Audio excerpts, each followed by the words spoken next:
இன்றைக்கி அப்பா செஞ்ச நண்டு கிரேவி தான் பார்க்க போகிறோம். செட்டிநாடு ஸ்பெஷல். அதுக்கு வந்து அரை மூடி தேங்காய், அப்புறம் கொஞ்சம் கசகசா, அதுக்கப்புறம் சோம்பு, ஜீரகம், கொஞ்சம் காரத்துக்கு ஏற்ப மிளகு, இதெல்லாம் போட்டு நல்லா நைஸாக பேஸ்ட்டாக அரைச்சி வச்சுட்டோம். அப்புறம் சின்ன வெங்காயம் லென்த்தாக, தக்காளி 2, பச்சை மிளகா, வெள்ளைப்பூடிலாம் நறுக்கி வச்சுருக்கோம்.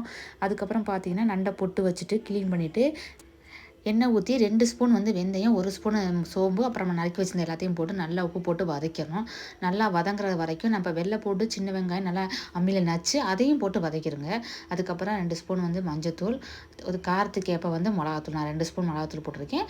அதே மாதிரி 2 ஸ்பூன் வந்து மல்லித்தூளும் போட்டிருக்கேன். நல்லா மிக்ஸ் பண்ணிவிட்டு இப்போ நண்டை வந்து தண்ணி இல்லாமல் நல்லா அதில் போட்டுற வேண்டியதான். எல்லா நண்டையும் போட்டதுக்கப்புறம் நல்லா மிக்ஸ் பண்ணி விட்டுருங்க. மசாலாவோட நல்லா மிக்ஸ் ஆகணும்.